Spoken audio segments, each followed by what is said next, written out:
अस्सलाम वालेकुम। इससे पहले आपको पाकिस्तान के महल वकूफ़ के बारे में बताया गया था। आपको पाकिस्तान का महल वकूफ़ कि पाकिस्तान का कुल रकबा कितना है, 7,96,096। इसके अलावा जो है पाकिस्तान जो है दुनिया के एशिया के जुनूब में वाक़ है, इसीलिए पाकिस्तान को जुनूब एशिया का हिस्सा कहा जाता है। फिर आपको ये बताया गया था कि पाकिस्तान के ईस्ट में क्या है, वेस्ट में क्या है, नॉर्थ में क्या है, साउथ में क्या है। ईस्ट में क्या है, भारत है आपके पास, यानी इंडिया है। वेस्ट में क्या है, ईरान है। नॉर्थ में क्या आपके पास, चाइना है। और साउथ में क्या आपके पास, बहरे अरब है। यानी आपको सब बताया गया था। फिर आपको ये भी समझाया गया था आपको कि पाकिस्तान और चीन के दरमियान जो रकबा था आपके पास, जो सड़क पाई जा रही थी वो कितनी थी, ईरान के साथ कितना फासला है, भारत के साथ कितना फासला है और अफगानिस्तान के साथ कितना फासला है सड़कों के दरमियान, यानी रास्ते के ताल्लुक के दरमियान में। तो पाकिस्तान के साथ अगर ताल्लुक हम देखते हैं ईरान के साथ, तो कितना आता है हमारे पास, 800 किलोमीटर का हमारे पास जो फासला आता है तकरीबन पाकिस्तान ईरान के दरमियान में 800 किलोमीटर का फासला है। यानी 800 किलोमीटर के बाद दोनों एक दूसरे के साथ रेल और सड़क के साथ मिल सकते हैं। इसके अलावा फिर भारत के साथ बात करते हैं तो भारत और पाकिस्तान का ताल्लुक कितना है, 610 किलोमीटर के हवाले से इनका ताल्लुक है। अगर 610 किलोमीटर का फासला तय हो जाए तो पाकिस्तान और भारत एक साथ आसानी के साथ रेल और सड़क के जरिए रब्ता कर सकते हैं, ज़राए नक़ल अमल में मदद कर सकते हैं एक दूसरे की।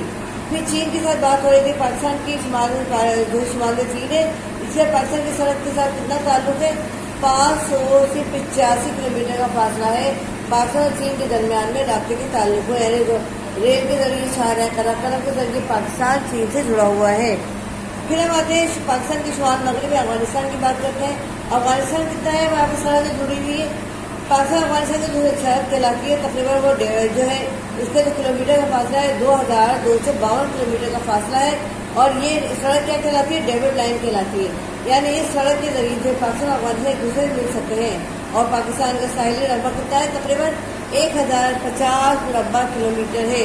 यानी ये सब बातें बहुत अच्छी तरह जहन नशीन करने की है, याद रखने की है, ताकि आपके जहन में ये रहे कि पाकिस्तान हमारे पड़ोसी ममालिक के साथ कितने कितने जो है किलोमीटर के फासले पर जो है ताल्लुक रखता है। फिर दूसरी ये बात भी आपको समझाई गई थी कि पाकिस्तान के 4 सूबे सबसे बड़ा सूबा कौन सा है आपके पास, बलूचिस्तान का। बलूचिस्तान का रकबा कितना है आपके पास, ये है। फिर आपके पास पंजाब का रकबा जो है वो आपके पास ये है। फिर आपके पास सूबा सिंध का रकबा आपके पास ये है। और जो है खैबर पख्तूनख्वा का रकबा आपके पास ये है। और आखिर में इस्लामाबाद का रकबा आता है, यानी 906 आपके रकबा किलोमीटर है। ये सब बातें आपको जहन नशीन करनी है, याद रखनी है, पढ़ेंगे और खुद भी याद रहेगा। पाकिस्तान का कुल रकबा कितना है, 7,96,096 मुरब्बा किलोमीटर है। यानी कुल जो है पूरा का पूरा हमारा जो पाकिस्तान का रकबा इतना है। ये सब बातें आपको बताई गई थी, इसे आपको अभी से रिपीट कराई गई है। फिर आपको बताया गया था पाकिस्तान के महल वकूफ़ की अहमियत, कि पाकिस्तान का महल वकूफ़ की क्या अहमियत है, यानी दुनिया की नक्शे पर इस्लामी लिहाज से जो है क्या अहमियत रखता है। यानी पाकिस्तान की राह जो है, यानी चाहे समंदर के जरिए, बहरी रास्ते के जरिए, जो है बहरी रास्ते के जरिए पाकिस्तान की क्या अहमियत है। यानी पाकिस्तान को कोई भी नजरअंदाज नहीं कर सकता तजारत के लिहाज से, चाहे वह यूरोपीय ममालिक हो, खलीजी ममालिक हो, या फिर जो है हमारे सऊदी अरब के ममालिक हो, कोई से भी ममालिक हो, पाकिस्तान को नजरअंदाज नहीं कर सकते और ना ही भारत नजरअंदाज कर सकता है। फिर हमारे पास आते हैं पाकिस्तान के तबे खदोखाल, यानी पाकिस्तान की ज़मीन कैसी है, तबे खदोखाल कहते हैं। यानी कहाँ बनावट कैसी है, कैसे बनावट कैसी है, इसको कहते हैं तबे खदोखाल। यानी पहाड़ी सिलसिले कहाँ हैं, सतह मुर्तफा कहाँ है, मैदानी इलाके कहाँ हैं, रेगिस्तानी इलाके कौन से हैं, साहिली इलाके कौन से हैं, ये सब मिलाकर बनता है तबे खदोखाल। तबे खदोखाल के सिलसिले में हमने आपको बताया था, पहाड़ी सिलसिले बताया था। पहाड़ी सिलसिले में को 2 हिस्सों में तकसीम किया गया है, शुमाल मशरक़ी के पहाड़ी सिलसिले और शुमाल मगरबी पहाड़ी सिलसिले। शुमाल मशरक़ी के पहाड़ी सिलसिलों के बारे में आपको बताया गया था, आपको एक्सप्लेन किया गया था शुमाल मशरक़ी के पहाड़ी सिलसिले। फिर आपको बताया गया था शुमाल मगरबी पहाड़ी सिलसिले आपको बताए गए थे। पहले शुमाल मशरक़ी पहाड़ी सिलसिले की अहमियत बताई गई थी, फिर आपको बताया गया था शुमाल मगरबी पहाड़ी सिलसिले क्या हैं। इसके बाद फिर आपको शुरू किया गया था, अब जो शुरू किया जाएगा वो है आपके पास सतह मुर्तफा। यानी शुमाल मशरक़ी शुमाल मगरबी पहाड़ी सिलसिले के बाद जब हमारे पास नंबर आता है वो सतह मुर्तफा का आता है। आपको पता है सतह मुर्तफा कैसी होती है, तकरीबन सतह मुर्तफा जो थी काफ़ी बुलंदी पर वाक़या होती है। इतनी बुलंदी पर वाक़या होने के बाद उसकी ऊपर की जो लेंथ होती है, यानी ऊपर की जो हम सरफेस देखते हैं वो हमें ऐसे नज़र आती है टेबल लैंड की तरह, ताकि आप वहाँ जाके खड़े हो सकते हैं, आराम से आपको जो है सामान वगैरह ले जाकर आप रख सकते हैं। यानी इस तरह की सतह मुर्तबा है। ये तो मैंने आपको छोटी सी एक तरह की एक मैंने आपको एग्जाम्पल दिया है, लेकिन पहाड़ी सिलसिले हैं तो सतह मुर्तबा जो होती है वो काफ़ी बड़ी बड़ी होती है। यानी काफ़ी रब्बा ऊपर का उनका जो है एक जैसा होता है, हमवार होता है और बुलंदी पर भी होती है। ये कहलाती है सतह मुर्तबा। अब आती है पाकिस्तान में दो सतह मुर्तबा है। एक कौन सी सतह मुर्तबा पोठवा, दूसरी कौन सी सतह मुर्तबा बलोचिस्तान। यानी बलोचिस्तान में कितनी सतह मुर्तबा है, पोठोहार में कितनी सतह मुर्तबा वाक़ है, कितनी कितनी सतह मुर्तबा, इनकी बुलंदी क्या है। आइए हम रीड करते हैं। नंबर 1 है सतह मुर्तबा पोठोहार। ये सतह मुर्तबा दरियाए और दरियाए झेलम के दरमियान वाक़ है। इसकी इब्तिदाई दरियाए झेलम के जुनूब में हुई। इस दरियाए झेलम के जुनूब में टीला जोगिया के करीब से होती है और झेलम मियांवाली रावलपिंडी के अजला इस्लामाबाद के कुछ हिस्से तक फैला हुआ है। इन इलाकों की सतह कटी फटी और नाहमवार है। यानी जगह जगह से आप ये कह सकते हैं कि दरारें पड़ी हुई हैं और नाहमवार है, यानी ऊंची नीची है। इस सतह मुर्तबा की बुलंदी तकरीबन 300 मीटर से लेकर 600 मीटर तक बुलंद है। यानी 300 से शुरू होती है तो तकरीबन 600 मीटर तक चली जाती है। इस इलाके के मशहूर दरिया कौन से? सवान है और हर है। इस इलाके के बेशतर मकामात पर तेल और दीगर मादनियात पाई जाती हैं। कोई नमक का सिलसिला सतह मुर्तबा के करीब वाक़ है। नमक की सबसे बड़ी कान खेवड़ा इस इलाके में वाक़ है। ये सिलसिला दरियाए झेलम के जुनूब में टीला जोगिया से शुरू होता है और मियांवाली, बन्नू और डेरा इस्माइल खान के कुछ हिस्सों तक फैल जाता है। इस सिलसिले को की औसत बुलंदी कितनी है? 700 मीटर है। इसकी बुलंद तरीन छोटी सेक्शन है, यानी 1500 मीटर बुलंद है। ये पूरा इलाका जो तकरीबन ये बंजर है, लेकिन जिप्सम, कोयले और नमक जैसे मादनियात के सिलसिले को हमें पाई जाती है। आपको ये बात बताई गई थी कि अल्लाह ताला ने किसी हिस्से को बेकार नहीं बनाया है, चाहे वो पहाड़ी सिलसिला हो, साहिली सिलसिला हो, मैदानी इलाका हो या रेगिस्तानी इलाका हो या हमवार सतह हो या कटिबटी इलाका हो, कटिबटी सतह हो। यानी हर एक शे की, हर एक सतह की अपनी जगह बहुत अहमियत है। बिल्कुल देखिए इस तरह आपको क्या बताया इन्होंने कि देखा जाए तो पूरा इलाका बंजर है, लेकिन जिप्सम, कोयले और नमक जैसे मादनियात इस सिलसिले में पाई जाती हैं, कोह में पाई जाती हैं।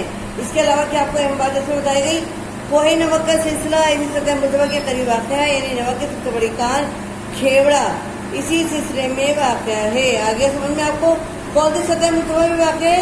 सतह मुर्तबा पोठोहार में वाक़ है। अब आती है सतह मुर्तबा बलूचिस्तान। एक सतह मुर्तबा का दूसरी सतह मुर्तबा। ये सतह मुर्तबा कोहे सुलेमान कोहे थर के मगरिब में वाक़ है। इसकी बुलंदी तकरीबन 650 मीटर है।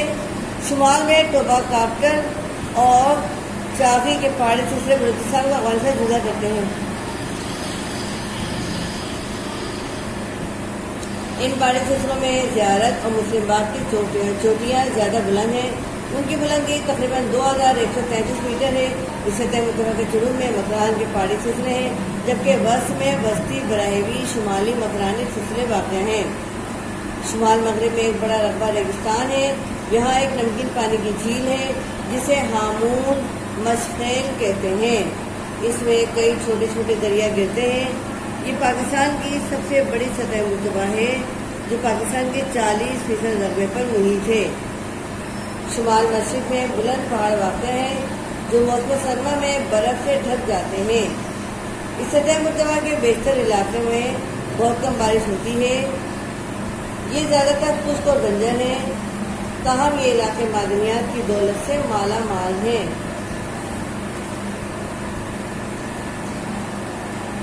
इस इलाके का मशहूर दरिया जोब है जो कोहे सुलेमान से निकलता है। इस सतह मुर्तबा के दीगर दरियाओं में कुराली, अंगोल और दश शामिल हैं।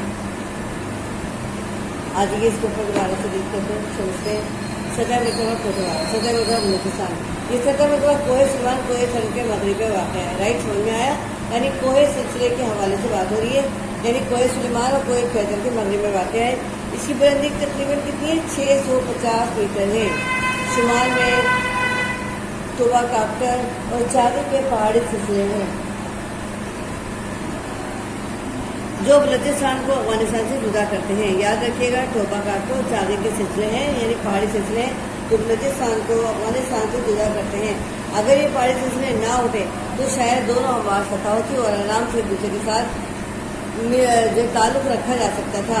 लेकिन ताल्लुक़ तो अब भी रखा जा सकता है, लेकिन कुछ थोड़ी मुश्किलात होती है। यानी चाकी सिलसिले के हवाले से بلوچستان کے پہاڑی اور بلوچستان کے افغانستان کے پہاڑی سلسلے واقع ہیں. آپ نے دیکھا ہوگا ابھی ہم نے پڑھ کے آئے تھے کہ پہاڑی سلسلے پاکستان کے لیے ایک دفاع کا کام کرتے ہیں. یعنی اسی لیے دفاع کا کام کرتے ہیں کہ بلند پہاڑی سلسلے ہیں، لہٰذا یہاں اس کو کراس کرنا یا یہاں پہنچنا کوئی آسان کام نہیں ہے. یہ اس لیے پاکستان کی حفاظت کرتے ہیں. ان پہاڑی سلسلوں میں زیادت ہے، مصربات کی چوٹیاں ہیں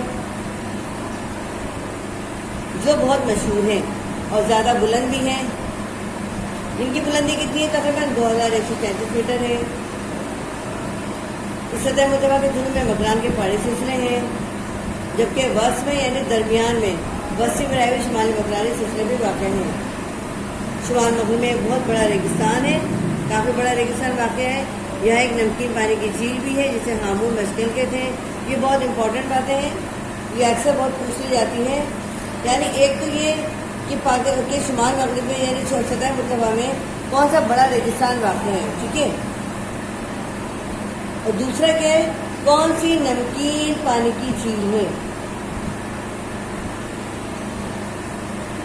آیا سمجھ میں؟ کون سی نمکین پانی کی جھیل ہے؟ یہ ہمارے پاس ہامون مشکل ہے. اس میں کئی چھوٹے چھوٹے دریا گرتے ہیں. یہ پاکستان کی سب سے بڑی سطح مرتبہ ہے جو پاکستان کے 40% جگہوں پر محیط ہے. شمال مشرق میں بلند پہاڑ واقع ہے جو موسمی سرما میں برف سے ڈھک جاتے ہیں. اس سطح مرتبہ کے بیشتر علاقوں میں بہت کم بارش ہوتی ہے. یہ زیادہ تر خشک اور بنجر ہیں، تاہم یہ علاقہ معدنیات کی دولت سے مالا مال ہے. اس علاقے کا مشہور دریا زوب ہے جو کوہ سلیمان سے نکلتا ہے. سطح مرتبہ کے دیگر دریاؤں میں کرالی منگول اور دشت شامل ہے. یعنی یہ ریگستانی علاقے ہیں، یہاں ریگستان واقع ہے. ریگستانوں میں کون سا؟ یعنی سطح مرتبہ دیگر دریاؤں میں جو واقع ہے، ان دریاؤں میں جو ہے کرالی ہے، انگول اور دشت شامل ہے. اور جو اس علاقے کے مشہور دریا کون سے ہیں؟ زوب اور سلیمان ہیں. یہ کوہ سلیمان سے زوب ہے جو کوہ سلیمان سے نکلتا ہے. اب آپ کی سمجھ میں سطح مرتبہ بلوچستان اور سطح مرتبہ کوٹا اور آپ کی سمجھ میں اچھی طرح آ گئی ہوگی. اب ہم آگے بڑھتے ہیں. سطح مرتبہ آپ کو پتہ چل گئی، یعنی یہ کافی بلندی پر ہوتے ہیں، لیکن اوپر جانے کے بعد یہ چوٹی کی صورت میں نہیں ہوتے بلکہ یہ ہموار سطح ہوتی ہے ان کی، اور اسی ہموار سطح کی وجہ سے انہیں سطح مرتبہ کہا جاتا ہے. آ جائیے میدانی علاقے. نمبر 3 میدانی علاقے.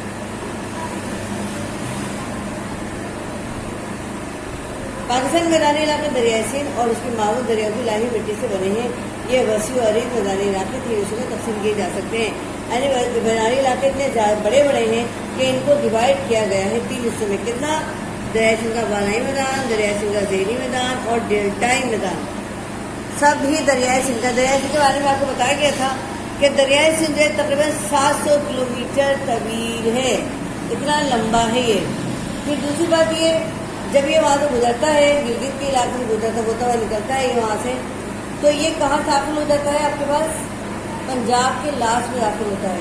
یعنی 4 دریا جو پنجاب میں بہتے ہیں، دریائے جہلم، دریائے راوی، دریائے چناب اور دریائے جہلم. یہ چاروں دریا جو بہتے ہیں، اس کے بعد بہنے کے بعد یہ ایک جگہ آ کر جو ملتے ہیں، وہ علاقہ کہلاتا ہے پنجرت کا مقام. یعنی ایک دریا ہے، دوسرا دریا ہے، تیسرا دریا ہے، پھر چوتھا دریا، پھر دریائے سندھ وہاں سے آ رہا ہے. یہ تمام کے تمام دریا جو ہے ایک جگہ ملتے ہیں اور یہ کہلاتا ہے پنجرت کا مقام. یعنی اس پنجرت کے مقام پر آ کر سب دریا مل جاتے ہیں. اور یہی سے دریائے سندھ جو ہے جب سندھ میں داخل ہوتا ہے تو یہ سست رفتار سے داخل ہوتا ہے، کیونکہ اوپر سے بہت تیزی سے آ رہا ہوتا ہے، پہاڑی علاقے ہوتے ہیں، لیکن یہ ہموار سطح کی وجہ سے وہ سست پڑ جاتا ہے. لہٰذا کیا ہوتا ہے، اس دریا کے ساتھ جو اوپر سے تیزی سے آنے کے ساتھ ساتھ جو اس کے اندر مٹی ہوتی ہے، ریت ہوتی ہے، بہت ساری چیزیں ہوتی ہیں، اس کی معدنیات بھی ہوتی ہے، وہ جو ہے آہستہ آہستہ جو اس کے اندر بہنے کی وجہ سے وہاں ٹھہرنا شروع ہو جاتی ہیں. اور یہ سطح ہوتا ہے، یعنی یہ سطح جو ہے بلند ہوتی چلی جاتی ہے. اور یہ علاقے اسی لیے کہتے ہیں دریائے سندھ کی لائی ہوئی مٹی سے بنے ہیں.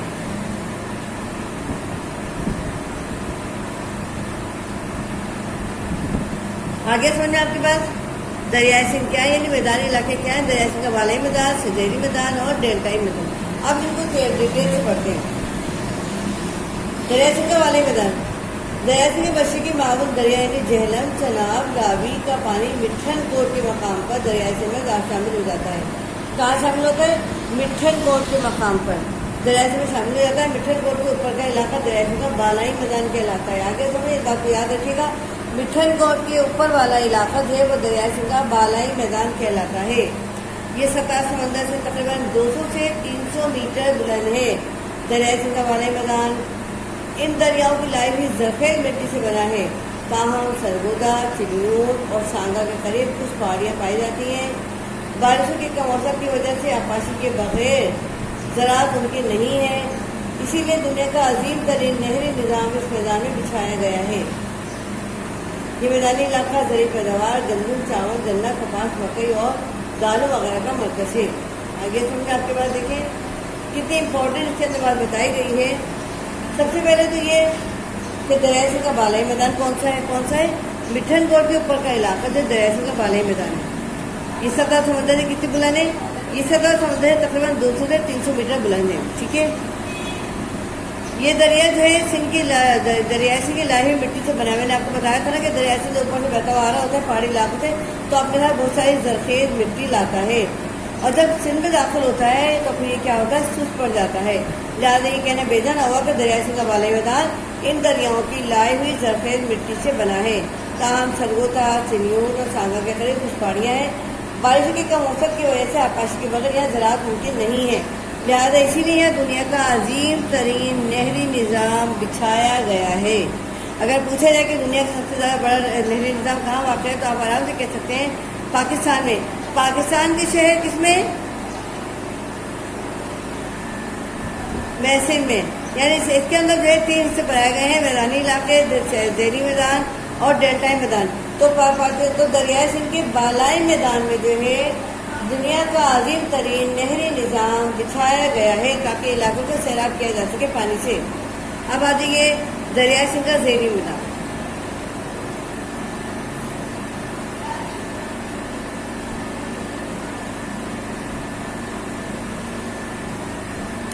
मिठन कोट से नीचे का इलाका दरियाई सिंध का ज़ेरी मैदान कहलाता है। इसमें बड़ी हद तक सूबा सिंध का इलाका शामिल है। इस इलाके में दरियाई सिंध का बहाव बहुत सुस्त हो जाता है क्योंकि ज़मीन ज़्यादा हमवार है और कम ढलान रखती है। यही वजह है कि दरिया की तह पहाड़ियों से लाए हुई मिट्टी के जमा होने से बराबर ऊंची होती रहती हैं। चुनाचा दरियाई सिंध आसपास के इलाके से ज़्यादा बुलंदी पर बहता है। इस इलाके में बारिशें बहुत कम होती हैं, इसीलिए ज़राअत को आपाशी के जरिए पानी की ज़रूरत पूरी की जाती है। दरियाई सिंध के इस हिस्से में नहरी निज़ाम आपाशी की बजाय मुख्तलिफ अक़साम की फसलें उगती हैं। आगे समझे आपके पास मिठन कोट के इलाके, मिठन कोट से नीचे का इलाका कौन सा कहलाता है? दरियाई सिंध का ज़ेरी मैदान। जबकि मिठन कोट से ऊपर का इलाका कौन सा कहलाता है? दरियाई सिंध का बालाई मैदान। ये याद रखिएगा, इसमें मिठन कोट बहुत अहम इलाका है। नीचे वाला इलाका जो है वो ज़ेरी मैदान है, ऊपर वाला इलाका जो है बालाई मैदान है। इससे बड़ी हद तक सूबा सिंध का इलाका शामिल है। इस इलाके में दरियाई सिंध का बहाव बहुत हो जाता है क्योंकि ज़मीन ज़्यादा हमवार और कम ढलान है। यही वजह है कि दरिया के तह पहाड़ों से अपनी लाई हुई मिट्टी के जमा होने से बराबर ऊँची चली जाती है, यानी ऊँची होती चली जाती है और ज़राअत और दरियाई सिंध आसपास के इलाके से ज़्यादा बुलंदी पर बहता है। इस इलाके में बारिशें बहुत कम होती हैं, इसीलिए ज़राअत को आपाशी के ज़रिए पूरा किया जाता है। यानी ज़राअत की ज़रूरत को आपाशी के ज़रिए पूरा किया जाता है और इस हिस्से में भी नहरी निज़ाम की जो है जाल बिछाया गया है और नहरी निज़ाम की बदौलत ही यहाँ आपाशी की सहूलत मुहैया की जाती है और इसी मुहैया की जाने वाली सहूलत की वजह से फसलें तैयार की जाती हैं, फसलें उगाई जाती हैं और बोई जाती हैं। अब आ जाइए नंबर 3 है दरियाई सिंध का डेल्टाई मैदान। डेल्टाई मैदान क्या है? देखिए, जैसे जैसे दरियाई सिंध का सफ़र बहरे अरब की जानिब जारी रहता है उसकी रवानी बहुत आहिस्ता होती चली जाती है और फिर ठट्टा के नज़दीक ये डेल्टा बनाता है जहाँ ये बहुत सी मुख्तलिफ शाखों में तकसीम हो जाता है। समंदरी लहरों ने तकरीबन 40 किलोमीटर तक साहली इलाकों को दलदल ज़मीन में बदल दिया है। देखिए कितनी इम्पोर्टेंट लाइन है कि देखिए ये समंदरी लहरों ने तकरीबन 40% यानी 40 किलोमीटर के करीब साहली इलाकों को दलदली ज़मीन बना दिया है। लिहाजा ज़रा इस इलाके में दाखिल हो तो बहुत ज़्यादा सोच समझ के दाखिल हो और ख़्याल रखें कि दलदली ज़मीन की तरफ आपके कदम न उठें। ऐसे में डेल्टा क्या है हमारे पास, डेल्टा इलाके कौन सा है हमारे पास और समुद्री लहरों ने क्या किया है साहिली इलाके के दरमियान में। अब आ जाइए नंबर 4 रेगिस्तानी इलाके बरफोर यानी साहिली इलाके। रेगिस्तानी इलाकों में जो है साहिली इलाके भी शामिल हैं। पाकिस्तान के जुनूब मशरिक में एक वसी और अरीज इलाका रेत के टीलों से भरा हुआ है। किससे भरा हुआ है? रेत के टीलों से। टीले कहते हैं ऊपर नीचे के, कोई छोटा कोई बड़ा कोई ऊंचा कोई नीचा, ये टीले कहलाते हैं। ये टीले अपनी जगह बदलते रहते हैं। पाकिस्तान के रेगिस्तानी इलाकों में बारिशें बहुत कम होती हैं, इसलिए रेगिस्तानों में कुदरती नबातात नहीं पाई जाती हैं। पाकिस्तान के कुछ मैदानी इलाके में रेगिस्तानी या नीम रेगिस्तानी इलाके कहलाते हैं, क्योंकि इनकी तबाही हालात मैदानी इलाकों में मुख्तलिफ हैं। इनमें से चंद सूबा पंजाब में है और कुछ सूबा सिंध में वाक़ है। ये इलाका हस्ब-ए-ज़ैल है। आगे समझे, देखिए रेगिस्तानी इलाके कौन कौन से? पाकिस्तान के जुनूब मशरिक में वसी और अरीज रेत के टीलों से भरा हुआ इलाका है। ये टीले हमेशा अपनी जगह बदलते हैं। क्यों बदलते रहते हैं? क्योंकि वहाँ हवाओं के झुक्कड़ इतने चलते हैं कि अगर एक टीले की मिट्टी उड़ रही है तो दूसरी जानिब जमा हो रही है, अगर एक टीला ख़त्म हो रहा है तो दूसरी जानिब तैयार हो रहा है, यानी मिट्टी के टीले होते हैं। पाकिस्तान के रेगिस्तानी इलाकों में बारिशें बहुत कम होती हैं, इसलिए रेगिस्तान में कुदरती नबातात नहीं पाई जाती हैं। ये तो सोचे समझने की बात ही है कि जहाँ बारिशें नहीं होंगी वहाँ फसलें पैदा नहीं होंगी, नबातात पैदा नहीं होंगी, और यही वजह है कि वहाँ वैसे बारिशें नहीं होती हैं, इसीलिए वहाँ नबातात नहीं है, फसलें नहीं हैं।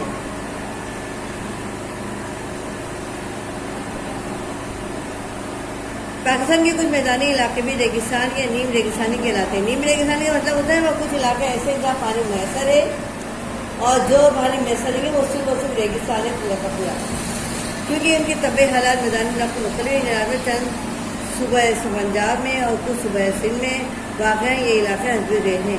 अब देखिएगा इनमें से कौन सा सूबा सिंध में है, कौन सा सूबा पंजाब में है, यानी रेगिस्तानी इलाके, और साथ साथ साहिली इलाके बताए जा रहे हैं इसके अंदर। हमारे पास अभी रेगिस्तानी इलाकों में कौन सा आता है? थल का रेगिस्तान, चोलिस्तान का रेगिस्तान, थल मारान का रेगिस्तान, चागे और खारान का रेगिस्तानी इलाका। ये चागे और खारान का रेगिस्तानी इलाका, ठीक है। अगर पूछा जाए कि पाकिस्तान के 4 रेगिस्तानी इलाके बयान कीजिए या 4 रेगिस्तान बयान कीजिए, तो आप आराम से बयान कर सकते हैं। थल का रेगिस्तानी इलाका, चोलिस्तान का रेगिस्तानी इलाका, थर और नारा का रेगिस्तानी इलाका, और उसके बाद आता है चागे और खारान का राकी इलाका, और ये सब आपको बताना पड़ेगा। अब आइए हम इसको देखते हैं क्या है। रेगिस्तानी इलाके आपने पढ़ लिया। अब आप आ जाइए थल का रेगिस्तानी इलाका। थल जिला मियांवाली, मुज़फ़्फ़रगढ़ और डेरा गाजी खान में शामिल है। आगे समझ में कहाँ शामिल है? डेरा गाजी खान, मुज़फ़्फ़रगढ़ और मियांवाली में वाक़ है। इसका 3/4 रकबा रेत के बड़े बड़े टीलों पर मुश्तमिल है, अगरचे इसके ज़्यादातर इलाकों को दरियाई से नीली पानी से क्रॉस किया जाता है। आगे समझे, इस इलाके के लिए रेगिस्तानी इलाका है, लिहाजा यहाँ पानी की सहूलत नहीं है, और फिर भी कोशिश की जाती है तो उसको 3/4 इलाका, यानी अगर हम कहते हैं कि एक रकबा, या हमने एक सर्कल बनाया, इस सर्कल में से सिर्फ एक हिस्सा जो है पानी के काबिल है, या वहाँ जो है दरियाई का पानी वहाँ मौजूद है, बाकी सब में उनका कोई हिस्सा नहीं है, यानी इतने बड़े रकबे पर उनका आता नहीं है। अगरचे इसके ज़्यादातर इलाकों को दरियाई से नहरी पानी से क्रॉस किया जाता है, यानी इस इलाके का नहरी पानी से क्रॉस किया जाता है। अब आपके पास आता है चोलिस्तान का रेगिस्तानी इलाका। भावलपुर रीजन यानी इलाका, इंग्लिश में रीजन कहते हैं इसको। भावलपुर रीजन का तकरीबन 60% रकबा इसका जनूबी मशरक़ी इलाका सिराय रेगिस्तान चोलिस्तान में वाक़ है, यानी भावलपुर का तकरीबन जो है 60% हिस्सा, याद रखिएगा 60% हिस्सा जो है तकरीबन जो है वो कहाँ वाक़ है? इसका जुनूब मशरक़ी इलाका सिराय चोलिस्तान में वाक़ है। इसका ज़्यादातर इलाका भारत में है। ये सहरा दरिया के रेत के टीलों और कांटेदार झाड़ियों के झुंड और कीकर की झाड़ियों से भरा हुआ है, यानी इस इलाके में जाना खतरनाक भी हो सकता है, क्योंकि आपको नहीं पता कि कहाँ कांटेदार झाड़ियाँ हैं, कहाँ झुंडे, कहाँ कीकर बबू की झाड़ियाँ हैं। थर और नारा का इलाका, रेगिस्तानी इलाका। थर और नारा का तो सहराई इलाका सूबे सिंध के खैरपुर के इलाके, सरहदी इलाके ज़िला थरपाकर और उमरकोट के जनूबी हिस्से और ज़िला सांगड़ में फैला हुआ है, और दरहकीकत ये भारत के सहराए राजस्थान का तसलसल और फैलाव है। आगे सुनिए, भारत के सहराए राजस्थान का तसलसल यानी मिला हुआ है। इस शहर में कोई मुस्तकिल दायमी दरिया नदी नहीं बहती है। इसी इलाके के जोग्राफियाई तफ़ावत की तश्कील में हवाओं के अमल दखल को गलबा हासिल है, यानी हवाओं का अमल दखल इतना ज़्यादा है खासतौर में रात की तारीकी में और दिन में जब धूप के चक्कर चल रहे होते हैं, और रात में जब पूरी तरह जो है रात जो है गालिब आ जाती है। गलबा हासिल है। वसीअरीज़ रेतीले मैदान और लातादाद मिट्टी के टीले इस मंजर पर छाए हुए हैं। ज़राअत के लिहाज से ये इंतहाई बंजर इलाका है। ज़राअत के लिहाज से इलाका इंतहाई बंजर है। आपाशी की सहूलियत की तोसी से कुछ इलाकों में ज़राअत मुमकिन है, यानी अगर आपाशी की सहूलत मुहैया की जाती है या मुहैया की जाएगी तो कुछ इलाकों में ज़राअत मुमकिन हो सकती है। यानी इसके लिए एक जाल बिछाया जाएगा। गवर्नमेंट को सिस्टम पर काम करना चाहिए ताकि हमारे पास पैदावार के इलाके ज़्यादा बढ़ें। इसकी फितरी नबातात में कांटेदार झाड़ियाँ शामिल हैं। यानी फितरी नबातात में यानी कुदरती तौर पर जो अगर देखा जाए तो इस इलाके के अंदर जो ज़्यादातर जो नबातात हैं, यानी फिर कुछ कांटेदार झाड़ियाँ हैं और कुछ छोटी छोटी नबातात इसमें शामिल है, पौधे वगैरह शामिल है। कोई ऐसा जो है हम यहाँ फसल तैयार नहीं कर सकते क्योंकि आबादी की सहूलत नहीं है, लेकिन अगर हमारी गवर्नमेंट इस तरफ तवज्जो दे तो बहुत कुछ हम जो है बहुत ज़्यादा जो हम जरिए पैदावार हासिल कर सकते हैं। अब आ जाता है चारगो और खारान का रेगिस्तानी इलाका। बलूचिस्तान के शुमाल मगरबी अजला चारगो और खारान का इलाका खुश तरीन खित्ता है। कौन सा तरीका है देखें, खुश तरीन, जहाँ पानी की सहूलत नाम को भी नहीं है। यहाँ बारिश की औसत सिर्फ 25 मिलीमीटर है, यानी गाय बगाए होती है, हो गई तो हो गई वरना नहीं है। ये बेआबो गया खित्ता इंतहाई कम आबाद है। ज़ाहिर है यहाँ दुनियावी सहूलियात नहीं है तो लोग यहाँ ज़िंदगी कैसे गुजारेंगे, यानी ज़बरदस्ती ज़िंदगी नहीं गुजार सकते। बहुत मुश्किल और दुश्वार ज़िंदगी गुजारी जाती है अगर यहाँ कुछ लोग ज़िंदगी गुजार रहे हैं तो। लिहाजा इसीलिए कहा जाता है कि ये इलाका बेआबो गया खित्ता इंतहाई कम आबाद है। यहाँ आबादी की गुंजाइश सिर्फ 4 अफराद फी मुरबा किलोमीटर है, यानी सिर्फ आबादी की जो गुंजाइश है वो सिर्फ 4 अफराद की है, मुरबा किलोमीटर पे रहते हैं। अब आ जाता है साहिली इलाका आपके पास। पाकिस्तान के साहिली इलाके की लंबाई तकरीबन कितनी है, 1050 मुरबा किलोमीटर है। इसके 2 हिस्से हैं। पहला हिस्सा ईरान की सरहद और दरियाए हब के दरमियान वाक़ा है, जो कि मकरान का साहिली इलाका साहिल कहलाता है। इसकी लंबाई कितनी है, 500 किलोमीटर है। दूसरा हिस्सा जो है सिंध का साहिल है। सिंध के साहिल की लंबाई कितनी है, तकरीबन 200 किलोमीटर है। ये दरियाए हब के डेल्टा और शाह बंदर जिला ठट्टा के दरमियान वाक़ा है। आगे समझे, इसमें 2 साहिली इलाके हैं। पहला हिस्सा जो है आपको ईरान की सरहद से मिलेगा और दरियाए हब के दरमियान में मिलेगा, ठीक है, पहला हिस्सा, ये पहला हिस्सा है।